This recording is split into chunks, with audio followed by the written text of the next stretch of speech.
Wow. I mean, uh, so, I saw No Way Home, and, okay. Okay. Before I talk about the movie, let me just give you guys my opinions on the first two movies that are in the Homecoming trilogy, basically. Spider-Man Homecoming, which came out in 2017, that one was pretty good. I like Tom Holland as Peter Parker and Spider-Man. He did do a fine job. Comedy was pretty decent. I did like the side characters. I did love Michael Keaton as Vulture as well. He was a really good villain and also someone you do sympathize with. And also the big twist with the Vulture in the movie. I don't. I honestly, like many, I never saw that coming. I did not. So yeah, Homecoming was definitely good, and I don't know if I made a tweet on Twitter about, after I saw the movie, like what my opinion was on it, like the final score, like, out of 10, stuff like that. I don't know what it was. If it was a high score, then, after watching it a few more times, now it's kind of brought down just a little bit, but it still is a decent movie. You should go watch it if you want to watch an MCU Spider-Man film. It's definitely decent. And I also didn't mind Tony Stark being the mentor too much. Like, obviously, this was going to be a much different kind of Peter Parker, a much different kind of Spider-Man story. It's not like another one of those end-of-the-world kind of scenarios. It's more grounded and simple. So the final score I would give that one is an 8.5 out of 10. Now, the sequel, Far From Home, it does have an end-of-the-world scenario, but that one makes... Not really, and actually, it's not really end-of-the-world, really. It's more of just, like, has a villain that just wants to create more casualties in order to make himself look good. So in that one, that's when we get Mysterio, and Jake Gyllenhaal did a great job as Mysterio. I really did like, and also there's a twist about that character as well. It brings up the possible multiverse, which of course was a big fat lie in the movie. And of course we have Tom Holland that's back. We get more MJ. We get some more Ned Leeds. Apparently he's dating Betty Brant in the movie, which is kind of funny and cute. And Samuel L. Jackson's in this, Nick Fury, and we also have Commander Hill, and those two were fun as well. And of course, the one big line I do remember from the movie is Nick Fury saying, "Bitch, please, you've been to space." And of course, a lot of the other stuff that revolved around Mephisto, especially, not Mephisto, Mysterio. The stuff around, like, the illusions, those were probably the best stuff in the movie, because those were excellent. Absolutely excellent. Like, it really makes you think, like, oh my god, I'm trapped in this, like, world where I can't get out. Everything that I fear is coming at me. Like, basically, I think, in my opinion, Mysterio's kind of like the Scarecrow to Spider-Man, what Scarecrow is to Batman. Kind of like that in some way. But anyway. So, I really did like Far From Home. The final score, I'll give that one. I don't know I don't know the score I gave it when I first saw it. I think it was probably pretty high. But now it's more of just a 9 out of 10. But now, with No Way Home... Okay, so, yeah, you saw the title. There's going to be some spoilers in this one. So, I'll just do this. I'll give you a timestamp to when I'll just wrap up my thoughts and basically tell you what I thought of the movie, and then give you the final score to No Way Home. But for most of this video, it's going to be me talking about the story. So if you don't want to be spoiled, if you have not seen the movie yet, go see the movie first. Okay? But if you have seen the movie, then okay, that's good. And for anybody that's about to comment down below, please, for the love of God, don't try and spoil anything in the comments too. Okay, just don't do it. So yeah, here's the timestamp again to where you could skip ahead, to avoid spoilers entirely, just to get my general opinion. But anyway, okay, so let's get started. Here's the spoiler section. Okay, so of course, I think you already know that by the end of Far From Home, Peter's identity was exposed by Mysterio, and he also was framed for all the stuff that happened in London. And now Peter's life is completely screwed up. Like, now everybody knows who he is. He's got people that are rooting for him, and he's also got people that aren't rooting for him so much. And he almost could have actually been sent off to jail for these supposed crimes. But thankfully, the charges are dropped thanks to the help of a lawyer named Matt Murdock. So yeah, there's your first big spoiler right there. But anyway. So after that, they decide, and like Peter and Aunt May decide that, you know what, let's try and get a new place to be. So they get this like new house with, added security. And Peter tries to start off his senior year and, try to like, get through it and stuff like that. But of course it's a lot more weird and awkward because now everybody knows, and even the teachers don't even make it any better. It's like, hey, if you need to climb the walls to get through the people around the hallways, we totally understand. So, but obviously he doesn't do that. Anyway, so later on, Peter, Ned, the best friend, and MJ, who's now Peter's girlfriend, who is actually Michelle Jones Watson, so there is that, but just still MJ. Anyway, so they're trying to get into MIT, and so they get a letter back, which will tell them like if they got in or not, and they read it, and they say, due to the recent controversy that you've been involved with, we cannot accept you. So yeah, Spider-Man basically kind of destroys their chances of getting into the same college together. Like and like Peter can't go, Ned can't go, and MJ can't go. So Peter really feels like, he screwed them up big time because like he was, like he should have been more careful with his identity. So he decides that maybe he could fix it by going to Doctor Strange. So he goes to the Sanctum Sanctorum, and we find out that with Doctor Strange, his situation is that because he blipped for 5 years, he's no longer the Sorcerer Supreme. It's Wong now. And also, the reason why there's a whole bunch of snow in the Sanctum Sanctorum is because apparently some kind of portal from Siberia came in and blasted some snow in, and that's why they got a couple people trying to clean things out. But anyway, so Peter goes up to Doctor Strange and asks him, like, if there's a way that, you could change it. Like, make people forget that I'm Spider-Man. But he can't exactly do that with the Time Stone because he doesn't have it anymore, because he, obviously the consequences of dealing with, time and, going back, stuff like that. Obviously, that's a pretty risky thing. But of course, he goes from one risky idea to another. He decides to take Peter down to some sort of cave under the Sanctum Sanctorum and decides to do a spell to make everyone forget that he is, and make sure that nobody remembers that Peter Parker is Spider-Man. So Peter is like all on board for this, like, oh yeah, I'm ready. But then he starts getting some second thoughts. Like, wait, hold on. Can some people still know, like MJ or Ned or Aunt May? And at first, Doctor Strange is actually trying to comply. Like, he actually makes some exceptions. Like, okay, MJ knows. Okay, Ned knows. But Peter keeps on messing up the spell, which breaks Doctor Strange's concentration. And of course, it leads to what you saw in the trailers. Like, everything going to shit. Now, thankfully, Doctor Strange is able to contain it in some sort of, like, crystallized gem of some sorts. I guess magic stuff. And he later puts it in a magic box to keep it safe. But anyway, that moment, like after it's all over, that's when Peter realizes, wait a minute, I could have just called MIT about this entire stuff and maybe dealt with the situation rather than just going to Doctor Strange about it. So Doctor Strange isn't exactly too happy with that, and he he forces Peter out.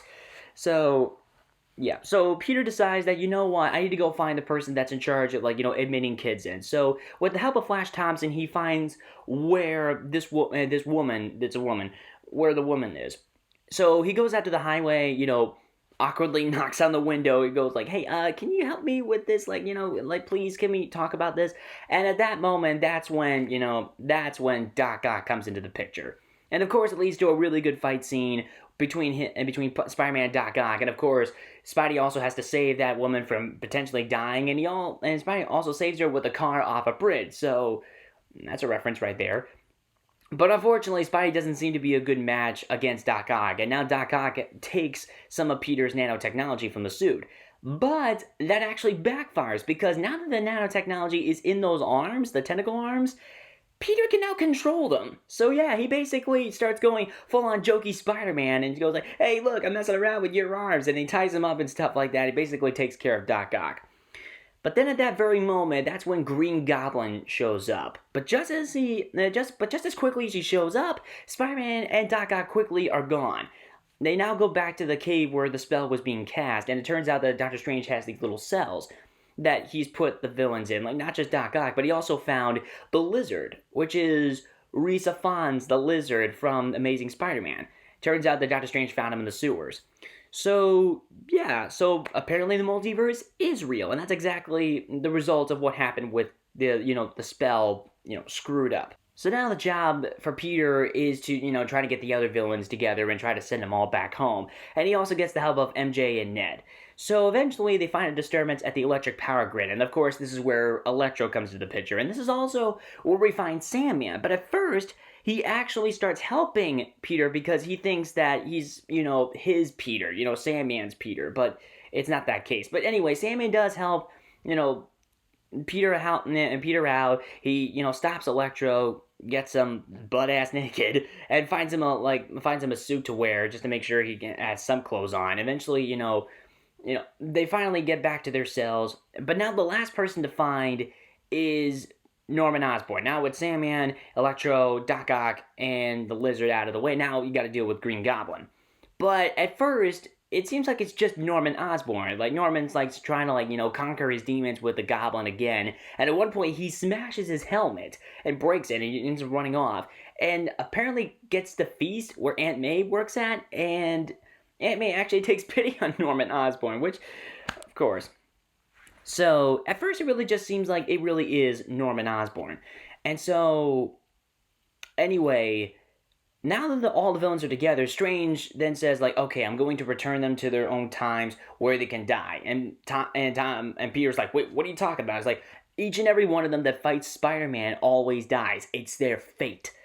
But Spider-Man says, screw fate, and he takes the magic box away from Doctor Strange, and it leads to a really good fight scene between Spider-Man and Doctor Strange. And the way that Spidey is able to defeat Doctor Strange is actually pretty damn clever. It leads to a really good line, hey, you want to know what's cooler than magic?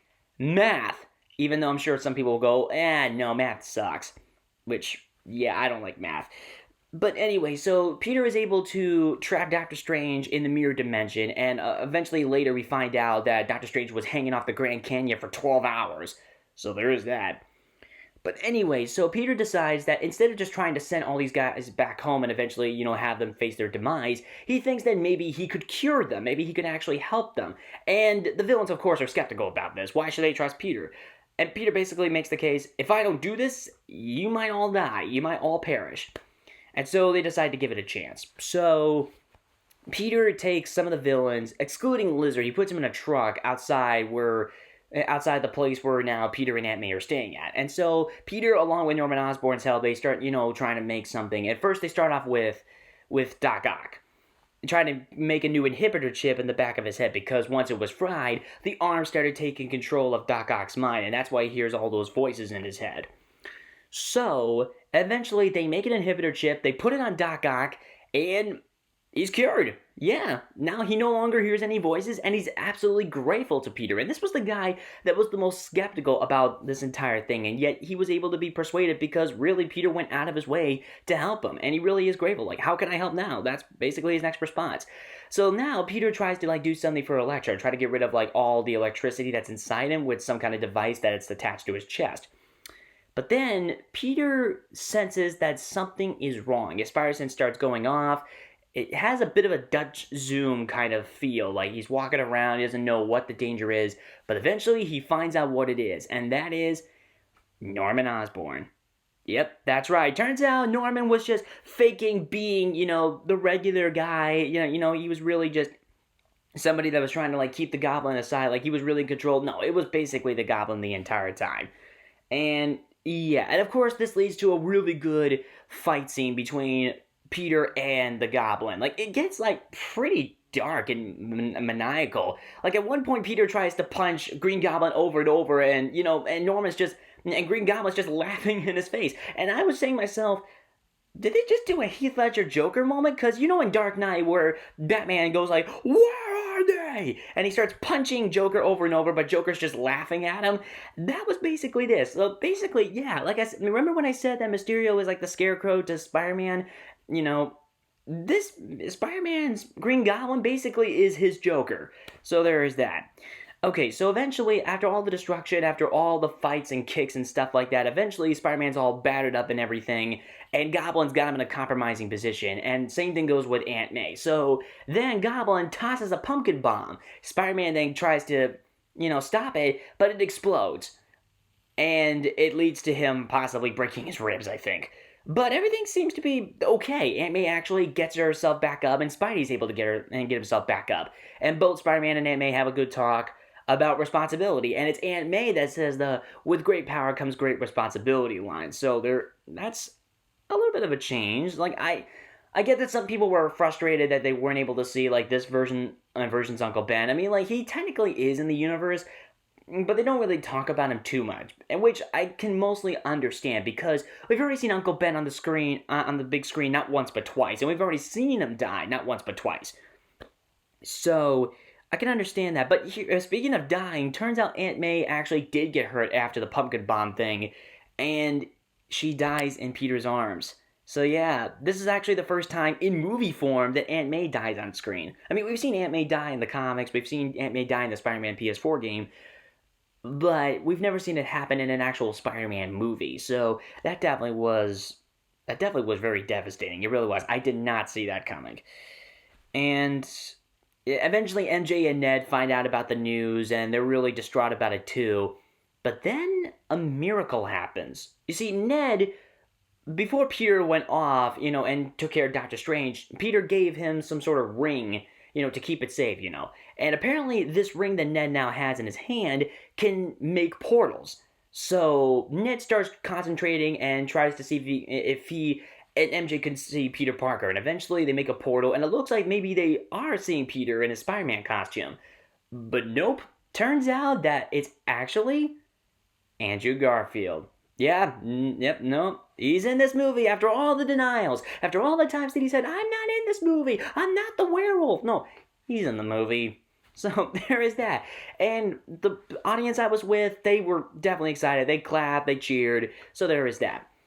And yeah, and it also leads to some funny moments too, where MJ tries to prove that he really is, MJ tries to get Peter to prove that he's Spider-Man, saying like, "Hey, crawl around on the walls," and Peter's like, "No, I don't want to do that. I don't want to." And MJ just like, "Hey, come on, do it, or else I'm gonna throw this bread at you." And she actually throws the bread at him twice.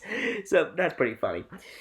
But yeah, so now there is another Spider-Man that's in the universe. But so Ned tries that same portal thing again to bring the actual Peter Parker that they know in. But then they bring in another Peter Parker, and that is Tobey Maguire's Peter Parker. Yup, he's in the movie too. And I love it. So yeah, now you have two movie versions of Peter Parker now sharing the screen together for the very first time. And eventually, like, after that whole ordeal is, settled, they finally figure out where Tom Holland could really be, Tom's Peter. They find him, I think, on the roof of the school, which we saw earlier when MJ and Peter were just sitting up there, and I think when MJ was reading a newspaper. I think that's the place. And, Peter is really devastated. He's still crying, and then Ned and MJ come in to comfort him. And then Tom Holland's Peter finally meets the other Peters, Andrew Garfield and Tobey Maguire. And, of course, they have this little talk, we talk about, like, Andrew Garfield's history, how he wasn't able to save Gwen and how it really affected him, how it made him bitter and all that kind of stuff. And we also get into Tobey Maguire, where he was like, "I wanted to find the person that killed my Uncle Ben, but it didn't make me feel any better." And of course, that's when Tom and Tobey Maguire say the line together, "With great power comes great responsibility," and decide, like, you know what? Let's fight for Aunt May's honor. Let's do what she would have wanted us to do. So they decide to have the fight at the Statue of Liberty, I think, which is starting to be combined with the Captain America shield. It's under construction. So I'm not sure if it's the actual Statue of Liberty because it's bronze. I mean, obviously the real Statue of Liberty right now, it started off as bronze, but after oxidation and all that, it now is green. So it might have been just a new kind of Statue of Liberty that they were making. I really don't know. So anyway, so Tom, Toby, and Andrew, come up with the plans, and also they even like make new little gadgets so that when they finally get all the villains together to meet in one place, they can cure them right then and there. So the fight scene, of course, happens, and at first it doesn't start off very well because these are three different Spider-Man with three different styles. So they finally, come together. We'll just, try and take them out one at a time. And they work as a team. And it's great to finally see all three of these Spider-Man really working together. And of course, they cure Sandman first. He goes back to being regular human again. Then they cure Lizard. He goes back to being a human being again. And then there's Electro. And at one point, it looks like Electro is going to really beat the Spider-Man. But then Doc Ock comes in, makes it look like that he is on Electro's side, just so he can get close enough to get that little device on Electro's chest and get rid of all the electricity in him, which cures him. So, yeah, Doc Ock ends up becoming a superhero again in the movie. And later we see Andrew Garfield's Spider-Man reconnecting with Max, and then we see Tobey Maguire's Spider-Man reconnecting with Doc Ock. So there's that. And then, of course, Doctor Strange comes back in the middle of it, and now he's got the magic box, and it's time for all of them to really go home. But, of course, there is one person left, and that is Norman Osborn. He comes in, throwing everything that he's got at them. He takes the magic box. Doctor Strange gets it back, but before he's about to do what he's about to do with the magic box, turns out there's a pumpkin bomb in it, and it explodes, which destroys the magic box, and it almost potentially kills Ned and MJ. Now, Ned actually gets saved because of Doctor Strange's cloak, which is pretty funny, too. But when MJ falls, Tom Holland's Peter tries to save her, but Green Goblin comes in and takes him away. But thankfully, Andrew sees MJ, and he's actually able to redeem himself. He wasn't able to save Gwen, but he's able to save MJ. So, and that leads to a really emotional moment, too. But then, of course, finally, you see Tom Holland's Peter going up against Green Goblin, and Tom Holland's like, I'm gonna kill you. And they have this big fight scene, and it's really good. And it also gets really, really hardcore. I mean, if you thought Tobey Maguire's Peter beating up Norman Osborn in the first Spider-Man movie was, really badass and hardcore and everything like that. No, this one takes it to the nth degree. At least with Tobey Maguire, he punched him over and over, but I don't think there was really a moment where he was thinking, I'm gonna kill you. But in this movie, No Way Home, Tom Holland actually picks up the Goblin's glider and is about to finish the job. So I don't think I've actually seen any Spider-Man in the live-action universe, really decide, you know what, I'm gonna fucking kill you. But, of course, Tobey Maguire comes in, and he stops him. Now, actually, I also really do like this movie because the closure that Andrew gets, saving MJ, the closure is there. He's able to actually be happy again. He actually believes in himself again. And as for Tobey, the thing about the Sam Raimi trilogy, all the villains that he ever faced, the mugger that pretty much killed Uncle Ben, Green Goblin in the first Spider-Man movie, Doc Ock, and then of course you have Venom and Harry Osborn. They all basically died by suicide. And so in this particular case, Tobey had some closure for himself because in this particular time, he could have just sat back and watched, and Tom Holland kill him right there, but he knows that's not the right thing to do, so he jumps in and stops Tom. And here's the thing, I think there was one person I saw in the comments, on one of these videos that got leaked, where, he wanted Tobey to say something, why didn't you say, stop it, don't do it? But here's the thing, I think it's actually better that Tobey didn't say anything. All he has to do is just look at Tom Holland, give him this one look. Once you see the movie, I mean, this is the spoiler section, so of course you've seen the movie, but you know the face I mean. The face I'm talking about. So once he gives him this one look, Tom Holland's like, okay, alright. So he brings down the glider. But of course that doesn't stop Norman from trying to stab Tobey in the back. Literally. So Tobey actually does get stabbed. And people were thinking, oh no, he's gonna die. But no, he doesn't die.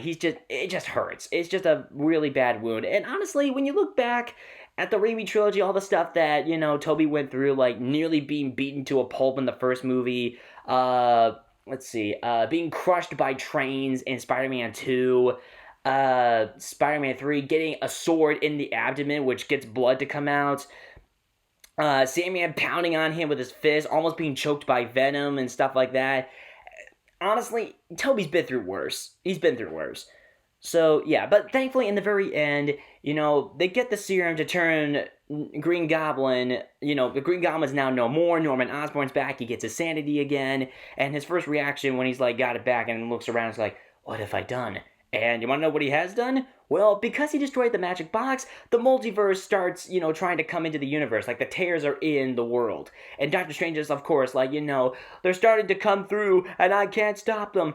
And Tom Holland's trying to figure out a way, maybe there is a way to stop it. And so, the best way he could do with that is by going through with the spell that Doctor Strange was already going to do from the start. Make everyone forget that Peter Parker is Spider-Man. Make everyone forget. Everybody. No exceptions this time. Make everybody. not just saving the villains, not just saving themselves, but also the entire world. But actually, here's the crazy thing. Doctor Strange at first doesn't want to do it. And you want to know why? Because when Strange did come back, of course, he was pissed off at Peter. He was pissed off that he was dangling above the Grand Canyon for 12 hours, stuck and stuff like that. Like, where's the kid? That was his reaction. But then, MJ and Ned show him, like, hey, he's curing them. He's curing them. And that's when he sees the lizard turning back to normal. And he's like, well, I'll be damned. And so, yeah, Peter was able to prove Doctor Strange wrong. So Strange is like, no, I don't really want to do this. But Tom Holland's like, yes, this has got to happen. It has to, in order to save the universe. So they say their goodbyes, and eventually Tom Holland goes up to the other two Spider-Man. He says his goodbyes to them, gives them a big old hug, and then of course goes back to Ned and MJ and says his goodbyes to them. He gives a hug to his best friend. They do their bro handshake, and then of course Tom and MJ, they embrace, they have a kiss, and of course Doctor Strange does does his thing. Every villain goes back to where they belong, and of course the entire universe is saved, and now everybody in the world no longer knows that Peter Parker is Spider-Man. And so, but of course, and now while this may be a bit of a downer, it still has a bit of hope. You see, Spider-Man also promised his friends that, once this happens, I'll try my best to find you. And he does. He later finds them later, and he finds out they actually did get into MIT, and they're living comfortable lives right now. So, at first he was really gonna, try and, tell him that he was Spider-Man. He actually had a piece of paper down. It's like, hi, I'm Peter Parker, and blah, blah, blah, blah, blah. But he decides not to. At least, not... And he decides not to. That stupid little screen. But so anyway, he decides not to. He decides that, maybe he should wait, or maybe just maybe not at all. It's not really made clear, if he's never gonna tell him, or maybe he will tell him, just not now. But I think it's probably he might be able to tell him later, but just not at the particular time, because I mean, to be honest, let's say if some random numbnut comes in and goes like, oh, by the way, I'm this guy, and I'm Spider-Man, and all this stuff, and you're my girlfriend, and stuff like that, you probably would freak the fuck out, I'm sure. So yeah, he decides not to do that.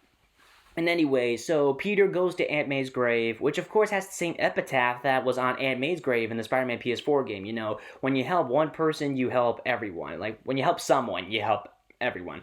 And of course, Happy Hogan is there because, of course, they were actually dating. So they actually were dating. And so Happy Hogan doesn't know who Peter is, but they do connect on, Aunt May being gone. And of course, the movie ends with Peter, getting a rented apartment somewhere and making his own Spidey outfit. And that's how the movie ends. Now he becomes now wearing the classic suit that we've all grown to love too. The bright blue and all that. That's how the movie ends. So, yeah. This movie was something. It really was. I mean, the action was amazing. The acting was also really, really phenomenal from every single actor and actress. Tom Holland, definitely his best performance as Peter Parker and Spider-Man. Zendaya, best performance as MJ, definitely. Ned Leeds, he was pretty funny, and he also did get a couple of good emotional scenes, too. I forgot the actor's name for that guy. I'm so sorry. Wait, is it Batalone? Tell me in the comments. Anyway, okay, so, and then of course, the other actors involved, especially, the villains, they also did a great job as well. And Willem Dafoe, if you thought that he wasn't gonna yuck it up, and he wasn't gonna go over the top with his performance, and he wasn't gonna be all menacing and everything, you were sadly mistaken. Not only is it fun to watch, but he's downright terrifying in this movie. My goodness. Now, Alfred Molina as Doc Ock, he does a great job, too, not only being the menacing Doc Ock, but also being the friendly Doc Ock. So, he does a great job there, too. And, of course, Jamie Foxx does a great job as Electro. Thomas Hayden Church is back as Sandman. He does a good job, too. And Risa Fons as Lizard, he also does a good job as well. Every single actor. And, of course, the side characters. Of course, we get Flash for a few minutes. And the thing is, Flash also is kind of funny because he cashes in on knowing Peter's identity by writing a book about it. So, there's that. And the other side characters, like J. Jonah Jameson, he's also in this. He gets a couple of moments to shine as well. And of course, Aunt May gives a fantastic... Aunt May, great character. I really did love her in this movie. Happy Hogan, of course, gets his moments, too. And of course, the two Spider-Man, yeah. Yeah, Andrew Garfield definitely does a great job, and I think this little adventure right here may have actually given some fans a little bit of closure for this particular character. Just a little bit. I know there's some people going like, why can't we get Amazing Spider-Man 3? Well, I'm not sure if it'll really happen. Just and the same thing goes if Tobey Maguire's like Spider-Man, like Spider-Man 4. Like, I don't think it's really gonna happen. I don't think so. I'm not saying it's impossible, but I just don't think it's very likely. So if this is the last time that we'll ever see them on the big screen, if this is the only time we'll ever see Tom Holland and Tobey Maguire and Andrew Garfield all together as Spider-Man, be grateful that you got a chance to see it. It happened. It finally happened. So, yeah. And, like, the cinematography was fantastic in this movie. The directing was amazing. The music was splendid. Absolutely splendid. And the emotional moments also were very strong too. Like there was some real good emotional stuff in this movie. Like Aunt May's death, the fights at the very end. All the villains being cured. Toby meeting up with Otto again. Like all those moments like really stuck out to me. And of course, Andrew saving MJ. There is that too. And the ending, well, it may be a bit of a downer. I mean, I think you have to expect that from these kind of Spider-Man movies. Hey, Spider-Man 3 was kind of a downer. Amazing Spider-Man 2 was kind of a downer with a bit of hope in there. So I think I think this Homecoming trilogy really matches the endings of all the two other film series. Like, Tobey Maguire's, like, Spider-Man 3, like, yeah, it was a kind of a downer, of course, Harry Osborn being dead and stuff like that. But there was still a glimmer of hope. And for Amazing Spider-Man 2, yeah, while it wasn't the greatest ending of all time, it was a bit of a downer, but it also left you with some hope too. And that's exactly what, Spider-Man No Way Home does. And seems like he actually really has gone from being a Spider-Boy to a Spider-Man now. With his own apartment, his new suit that he makes from scratch. So there is that. Okay, so those are pretty much all of the spoilers. Were there any nitpicks? Yeah, I guess there were a few, like maybe a few awkward jokes that really didn't hit for me. And there's one moment, like, this will be the last spoiler. There's one moment where most of the villains are in, Peter's new place, but yet the lizard is stuck in the truck. Why was that a good idea? The lizard said it himself, like, he wanted to be stuck in there and stuff like that. He didn't want to go up. And I get that some people will probably find it weird, like, oh, why is there a lizard creature going in? But on the other hand, Sandman, who's all sand in this, he goes into the apartment and he's fine. And no, it seemed like nobody batted an eye on that except Happy Hogan. So why couldn't they bring the lizard in there? So it made no sense that he was in the truck all by himself. And of course, it just left it open for him to get out and stuff. So, yeah. And I get that some people will probably criticize the movie a little bit for being, like, overcrowded, too little stuff, maybe too many references, too many winks to the audience. And also the ending, not really satisfying everyone. But aside from those kind of nitpicks, I really did enjoy this movie. So yeah, spoiler section done. Okay, general opinion, I really do love No Way Home. It's a fantastic movie and definitely the best in the Homecoming trilogy. It's dramatic, it's funny, it's honest, it's fun, it's action-packed. Stupid notification. Everything was fantastic. It really was a fantastic movie. Definitely the best Tom Holland Spider-Man movie that we've ever gotten. Now, would I say it's like up there with, like, say, Spider-Man 2 or Into the Spider-Verse? I don't know. I guess I never really think about ranking Spider-Man movies like everyone else does. Like, I don't really do that kind of stuff. I mean, I don't think I've ever really said to myself, oh yeah, Spider-Man 2, that's the best movie I've ever seen, or Far From Home, that's the best one. I don't believe I ever really have done something like that. If I have before, then I guess now I'm never really big on ranking stuff. I mean, if there's like certain, like I've done top 5 lists, but that's easy stuff that I can actually rank. Like Spider-Man movies, like all the live action ones, and even the animated one, Into the Spider-Verse, those are pretty tough for me to rank. So hopefully you understand that. But yeah, No Way Home, definitely fantastic. I really did love it.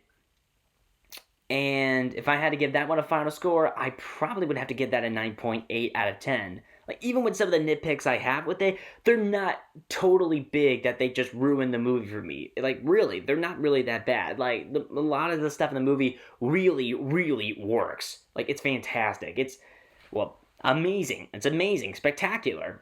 Sensational.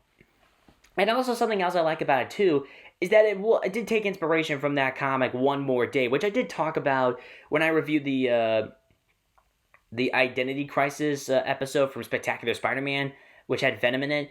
And I did talk about how it was influenced by that and how, divided that One More Day was. Some people liked it, some people didn't like it because we're returning everything to the status quo, and that Spidey was willing to make a deal with Mephisto to make everyone forget that he's Spider-Man and to save his Aunt May in exchange for his marriage. So that was, I don't know, that was just kind of stupid. It was just a stupid way to get everything to the status quo. But in this movie, like the way they actually take some elements from One More Day and put it in this movie, I guess just kind of like in the same way where, Captain America Civil War did with the original Civil War comic. They take a comic that does have a good concept, and of course some controversial things that happened to it which divided readers, and decides to take some of the good stuff that was in it and build on them. So that's why people love Civil War so much. That's why people say that's one of the greatest MCU films of all time, if not the greatest. And that's why a lot of the critics and audiences that have already seen No Way Home love No Way Home so much. And I'm no exception. So yeah, No Way Home definitely is a fantastic movie. If you haven't seen it yet, go see it. And if you already have, go see it again if you can. And I know one of my brothers is curious to see it, and so if he wants to see it, then maybe we can find some way to make him watch it, or maybe somehow it'll go on Disney Plus or DVD early, I don't know. But yeah, so, yeah, that's pretty much it. I hope you guys enjoyed my review, and if you did, give it a like and subscribe to my channel if you haven't already. And also check out my Twitter as well. The username is in the description. And funny thing is, at first I was going to call this a mini review, but now that I'm looking at the time, oh god, it's over, what? Over 37 minutes? Jeez, this wasn't exactly the mini review I was planning, but I had a lot to say. So, yeah, so thank you guys for watching. And as always, my name is Sam, and good night, everybody. And remember, with great power comes great responsibility.